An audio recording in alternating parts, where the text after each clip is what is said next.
Сәлеметсіздер ме болашақ грант иегерлері? Бүгінгі біздің сізбен тақырыбымыз тригонометриялық теңсіздіктер. Жалпы тригонометриялық теңсіздіктерді жақсы шығару үшін екі нәрсені білу керек. Ең бірінші бұрыштың орналасуын. Бұрыштың орналасуы. Екінші стрелканың бағытын. Бағытын дұрыс білу керек. Ол қалай? Мысалға қараңыздар. Сіздер мысалға 10 сан болса функцияның 10 ширегіне, теріс сан болса теріс ширегіне белгілейсіздер. 10 санды 10 плюс ширекке, теріс сан болса минус ширекке белгілейсіздер. Енді оны қалай анықтаймыз? Ең бірінші мына жерде бізде бұрыштарды белгілейміз. Қалай белгілейміз?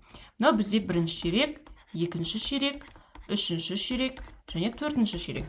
Бірінші ширекте бізде әрдайым арк деген таңба тұрады. Арк функция, арк f тең и альфа.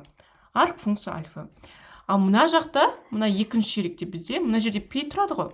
Пиға жетпейді, сол себеп бізде пи минус арк функция альфа тұрады. Так, төмен орналасса, егер де осы жерде орналасса, онда сізде пидан асып кетті, демек пи қосылған арк функция альфа тұрады. Ал мына жақта төмен тұратын болса, онда ол бізде теріс таманмен тұрады. Минус арк функция альфа деп мінекей. Осы бұрыштардың орналасуын жақсы білу керек.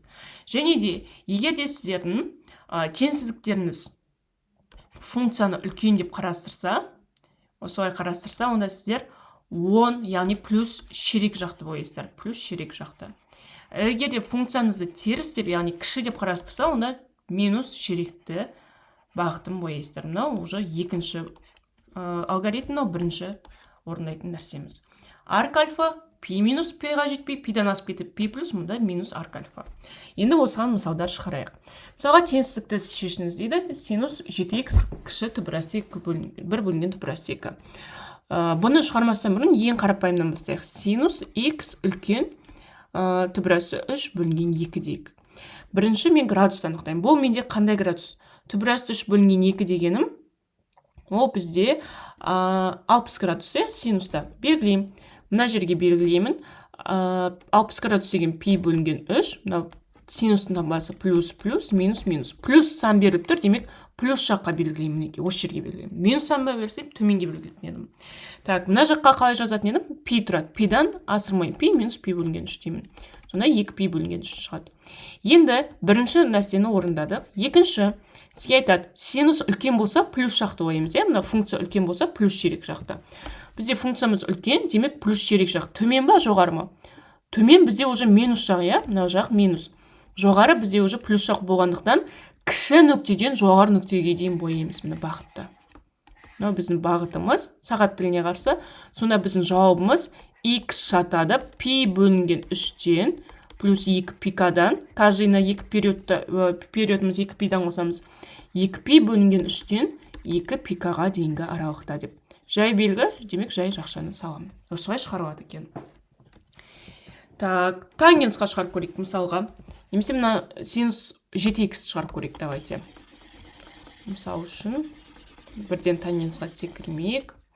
Мына жақта сіздерде, так, иррационалдықтан бірден құтылайын. Синус 7х кіші бір иррационалдықтан құтылғанда түбірасты бөлінген 2.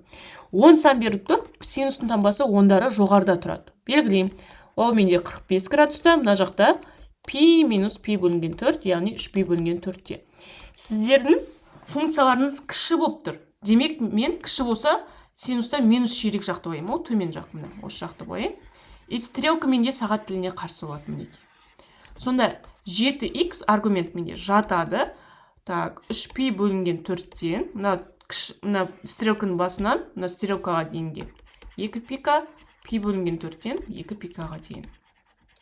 Бұл бізде дұрыс емес тұжырым. Себебі біз 135-тен 45-ке дейін жүріп жатырмыз. Бұл дұрыс емес. Оны қазір реттейміз. Ол үшін бірінші 7-ге бөліп жіберейік. Мына x-тан құтылу үшін x жатады. 3π бөлінген 28, 2 пика бөлінген 7, пи бөлінген 28, 2 пика бөлінген 7. Бұл дұрыс емес. Сол себепті мен мына біріншісінен 2π-ді азайтамын. Минус 2π. Мен жағдайымда периоды 2π бөлінген 7, сондықтан 2π бөлінген 7-ні азайтамын. 3π бөлінген 28-ден азайтамын 2π бөлінген 7-ні. Так, 4-тен берем, периодын азайтсайым былайша айтқанда.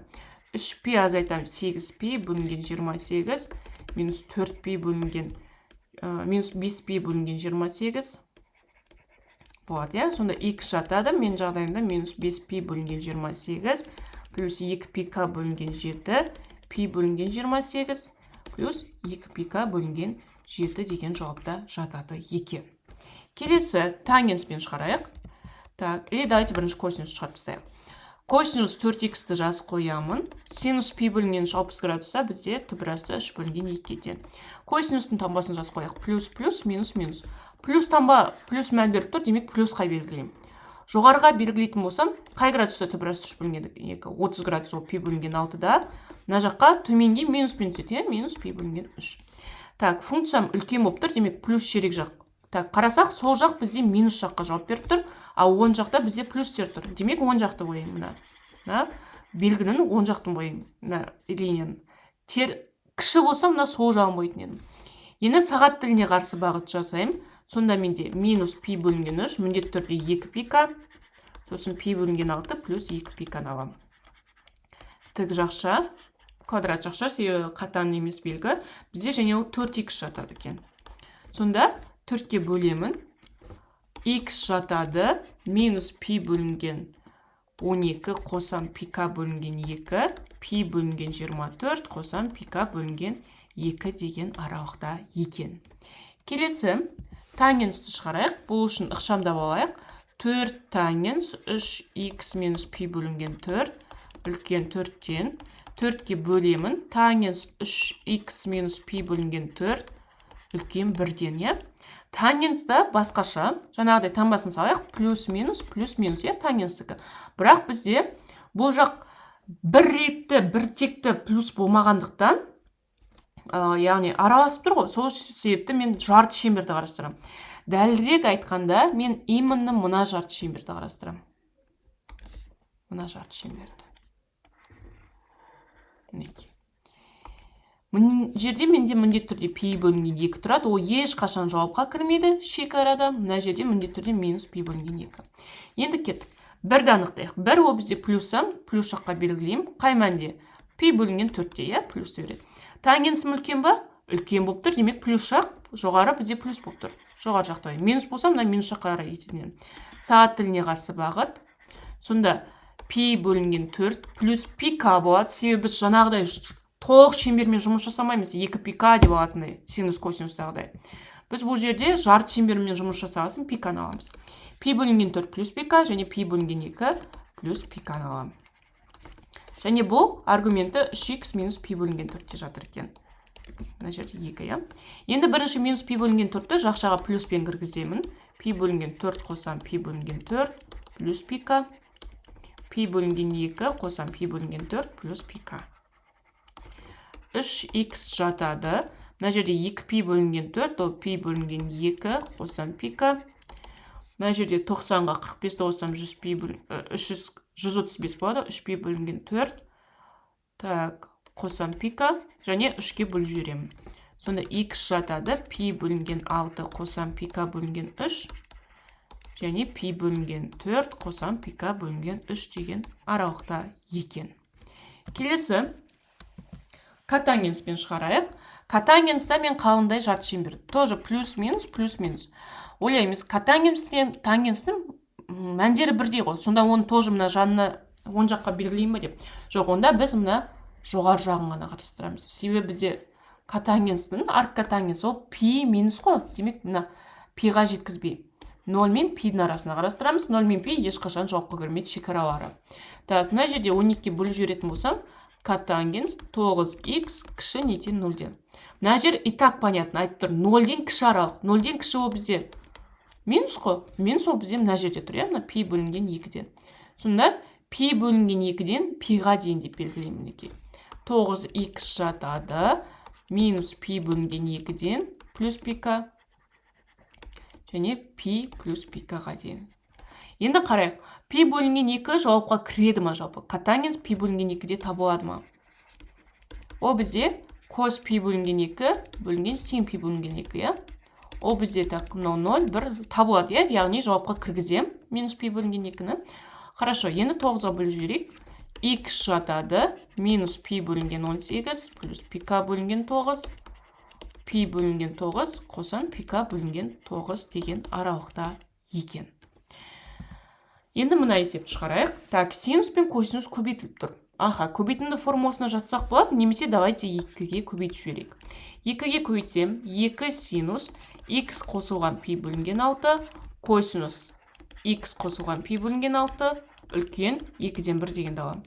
Бұл маған 2 синус альфа, косинус альфа дегенді береді. О менде синус 2 альфа формуласы. Сонда синус аргументін 2-ге көтем, 2x қосылған пи бөлінген 3 аламын. Үлкен 2-ден 1-ден. Так, синус деген функция шықты. Синустың таңбасы плюс, плюс, минус, минус. 2-ден 1 плюс, демек жоғары жаққа белгілеймін. Қай мәнде менде 2-ден 1? 30 градуста пи бөлінген 6. Мына жақ пи минус пи бөлінген 6. Бұрыштарының орналасуы 5 пи бөлінген 6. Функциям үлкен, демек плюс жақты ойым. Және сағат тіліне қарсы направление. Сонда пи бөлінген 6 плюс 2 пикадан 5 пи бөлінген 6 плюс 2 пикаға дейінгі аралық екен. Бұл жатыр, аргументі 2x плюс пи бөлінген 3 жатыр. Пи бөлінген 3-ті екеуіне де минус пи бөлінген 3 деп жіберемін. Пи бөлінген 6 минус пи бөлінген 3, қосам 2 пика, 5 пи бөлінген 6 минус пи бөлінген 3 плюс 2 пика. Ортақ бөлім 2-ден берем, 2x жатады. Так, минус пи бөлінген 6 болады, плюс 2 пика. Мына жақта 3пи, 2пи, 3пи бөлінген 6, 3пи бөлінген 6, о менде пи бөлінген 2 плюс 2 пика. Енді 2-ге бөліп жіберейік. X жатады, минус пи бөлінген 12 қосам пика, және пи бөлінген 4 қосам пика деген аралықта екен. Осымен біздің бүгінгі сабағымыз аяқталды. Егер де видеоны соңына дейін қарасаңыз, сіз жарайсыз. Міндетті түрде конспект жазып алыңыз, сабақта, практикалық сабақта көріскенше.